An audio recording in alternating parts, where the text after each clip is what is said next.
창순고등학교 1학년 여러분 반갑습니다. 오늘은 짤막 영어 독해 1강 글의 주제 찾기에 대해서 이야기 나눠보도록 하겠습니다. 자, 고등학교 영어 지문에서 보통 주제문의 위치는 자, 여기 보는 것처럼 맨 처음에 있거나 아니면은 끝에 있거나 아니면 보통 중간에 있는 경우가 있는데 자, 맨 처음에 있는 경우를 우리는 두괄식이라고 부르고요. 자, 그 다음에 끝에 있는 경우를 우리는 보통 미괄식 이렇게 부릅니다. 미괄식. 자, 가운데 있는 것은 이제 중괄식입니다. 중괄식. 자, 이 지문 같은 경우에는 지금 여기 나와 있는 2번 지문 같은 경우에는 자, 주제문이 아무래도 중간에서 보일 거예요.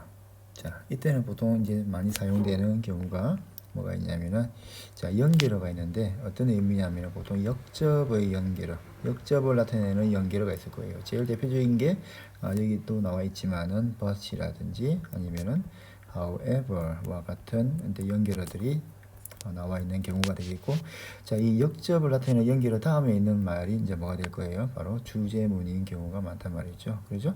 그래서 이 경우가 될 겁니다. 그래서 이 앞부분에서는 자, 좀 키워볼까요?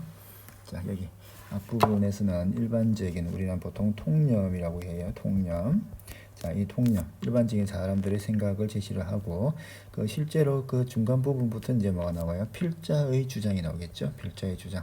그럼 필자의 주장은 나중에 뭐가 되겠어? 당연히 주제문과 연관이 되겠죠. 자, 이런 구조를 가지게 되겠고, 그 다음에 이 여기 부분이 주제문이 나오면은 자, 이 뒷부분은 뭐가 되겠습니까? 주제문을 뒷받침하는 근거들이 제시되겠죠. 이 근거라고 하면 이제 대표적으로 뭐 예시라든지 또는 뭐 조사 결과 등이 나올 수가 있을 것 같습니다. 알겠죠?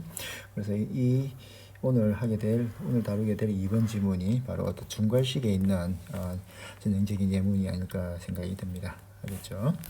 자, 그리고 영어 지문 같은 경우에 첫 문장에서는 보통 뭐가 오냐면은 주제어를 여러분들 즉 글의 소재를 찾을 수가 있을 거예요. 그래서 이 지문 같은 경우에는 글의 소재가 지금 뭐가 나와 있습니까? 바로 로봇이라고 하는 단어가 지금 주어졌단 말이죠. 자, 그러면 한번 가봅시다. 자, robots are success in doing factory work. 자, 이 로봇은 자, 공장에서 일을 하는데 공장 일을 하는 데는 어떻다? 아주 success, 성공적이래요.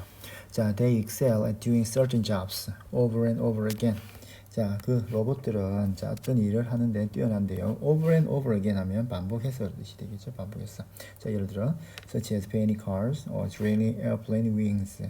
자, 자동차에 페인트를 하거나 아니면은 비행기 날개에 드릴링, 어떤 나사를 박는 것과 같은 일을 반복적인 일은 좋아.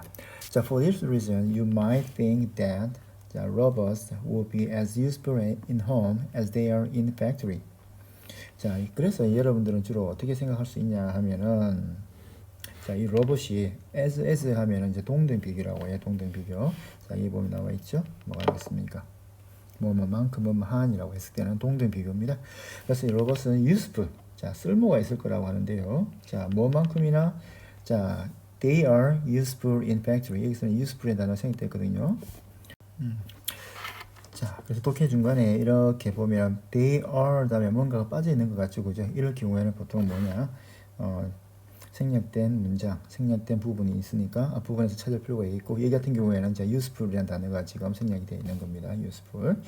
자, 그러면 이 지금 여기까지는 질문의 내용이 뭐예요? 자, 이 로봇이라고 하는 것은 어디에서 유용하다는 겁니까? 바로 공장에서 유용하고, 그 다음에 반복적인 일에 유용하다라고 이야기 나왔죠. 자, but 하지만은 자, a home is not the best place for robot. 자, 이 가정이라고 하는 것은 로봇의 베스트 플레이스는 아니다. 그러면 자, 이 로봇이 공장에서는 유익하지만은 이제 반대로 뭐에서는 이제 가정에서는 어떻다? 유용하지 않다. 이런 의미로 나올 수 있겠죠, 그죠? 자, robots can't climb stairs. 자, 계단을 오르내릴 수도 없고요. They would be to have to carry. 그리고 때로는 로봇을 옮기게 되겠죠. 그런데 옮기려면 to입니다.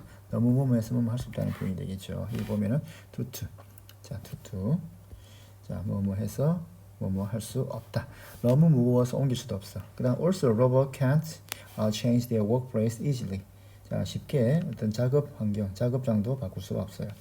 자, rooms in home are different sizes. 자, 집에 있는 방은 전부 다 크기가 달라. 그래서 a robot designed to work in a large room. 자, 때로는 큰 방에서 일을 하도록 만들어진 로봇은 자, bounce off the wall in a small room. 작은 방에서는 튕겨 나올 수가 있죠. 자, 그리고 most household chores. 자, 이 such as와 같은 표현은 뭡니까? 뭐뭐와 같은이라고 하는 예시를 나타내는 표현이니까. 자, household chores 집안일이죠. 집안일. 자, 예를 들어서 washing the dishes. 자, 설거지. sweeping the floors. 자, 방 쓸기와 같은 이런 집안일들은 이게 전체적 주어가 되겠죠. 자, are much too complicated for robots. 자, 이 로봇에게는 어떻단 말입니까? too complicated. 복잡하다는 거예요. 그렇지? 그래서 자, 버스를 기준으로 해서 자, 앞부분까지 내용은 어떤 내용입니까? 공장에서 로봇은 유용하다라는 이야기를 하고 있죠. 하지만 실제로 필자가 하고 싶은 이야기는 뭐예요? 집에서의 로봇은 그다지 useful 쓸모가 있지가 않다는 거죠. 그 이유들이 주저리 나와 있습니다. 그죠? 자, 이것도 계단을 올 수도 없고요. 두 번째는 너무 무거워서 옮기기도 못하고, 세 번째는 자, 작업 장소를 바꿀 수도 없고, 그 다음에 복잡한 집안일은 할 수도 없다. 이런 근거를 들어서 주제문을 펼치고 있는 겁니다. 그러면 이 글의 주제를 적정한 것은 뭐가 되겠습니까? 공통적으로 주제어인 로봇, 소재는 로봇이 꼭 들어가야 되겠죠. 그죠? 그러면 로봇이 어디에서? 집에서는 쓸모없는, 또 집에서는 제대로 효과적이지 않은 이유가 답이 되겠죠. 그래서 답을 찾아보면 몇 번이 되겠습니까? 자, reasons for difficulties in using robots. 자, 이렇게 정리할 수 있겠습니다. 자, 다시 말하겠습니다. 자, 보통 독해 문장에서 주제문이 앞에 있을 때는 두괄식이라고 부르고, 끝에 있으면 미괄식, 자, 가운데 있으면 중괄식이 있습니다. 그죠? 그리고 여러분들이 문장의 첫 문장에서 또는 두 번째 문장에서 꼭 찾아야 될 것은 뭡니까? 글의 소재, 글의 주제어를 찾는 연습을 해주고, 그 주제어가 무엇인지 파악하고, 그 다음에 뒤에 내용이 어떻게 전개될 것인지에 대해서 항상 어떻게 해요? 예측하면서 predicting, 예측하면서 읽는 연습을 했으면 좋겠습니다. 자, 됐죠? 자, 그래서 이 지문에서는 as 원급 as 동등 비교라는 거 알아두기 바라고, to 너무해서 할 수 없다라는 두 부정사의 어떤 관용적 표현도 알아두면 좋겠습니다. 자, 오늘은 여기까지 하도록 하겠습니다. 수고했습니다.